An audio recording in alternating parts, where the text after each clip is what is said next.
And it's probably not a case of just the random wandering of your mind, but it tends to wander towards the same ideas, same tendencies again and again. So, being that you're a seeker who's ardent for liberation and persevering and inquiring, etc., all those ideas you mentioned before, since you can claim those as your identity for the time being, you're well endowed to address the tendencies. You address them through deep inquiry and get to their very root. If you weren't seeking liberation from the imagined bondage, there'd be no point to addressing the tendencies. You would equate them with life, but you can't do that anymore, can you? A tendency remains for you only so long as you believe it. Your belief, your emphasis, gives it its solidity and its repetitive occurrence. So examine your mind, observe the tendencies that appear in it, the vasanas, and determine what definitions of yourself are at the root of that.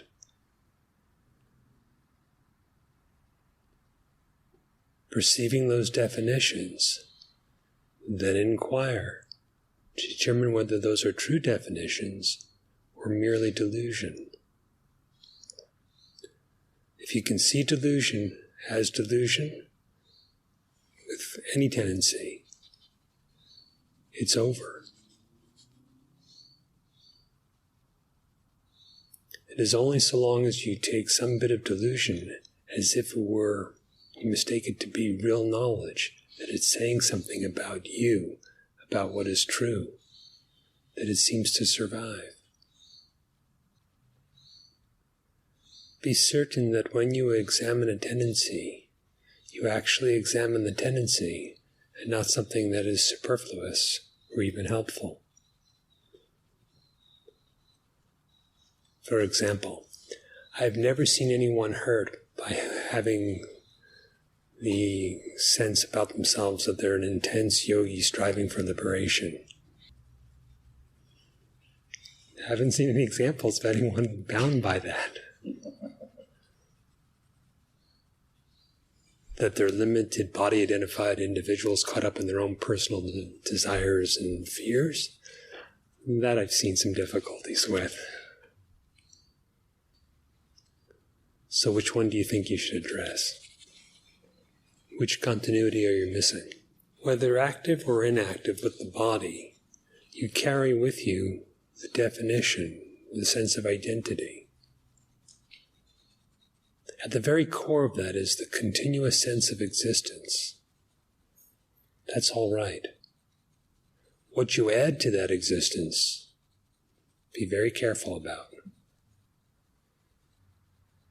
If inquiry becomes for you not just the seated posture in meditation, and not just a stream of thought, but comes as the deep, ongoing wondering about your real nature, that is, it consists of knowledge, it will be continuous. You carry with you, regardless of circumstances, your sense of identity. What is your sense of identity? What makes it up? You can be discerning that all the time. With a practice at this depth, activities of the body, circumstances it's in, etc., don't mean anything. They represent no change. If the mind is pursuing some object of desire, find out, why do you desire it? The why will always be rooted. The reason will always be rooted in what you regard as yourself.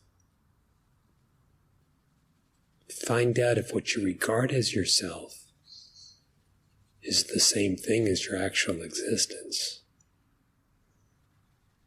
If it's an add-on, then subtract off. The tendencies are self-generated. They're not caused by other things. So you are free to be free of them. The tendencies do not maintain themselves. They have neither existence nor power of their own. Your belief makes them appear and sustains them. Now, if you would trace the belief to its origin, that is back to yourself, the tendencies would vanish. That is traced back from what you think you are to what you truly are.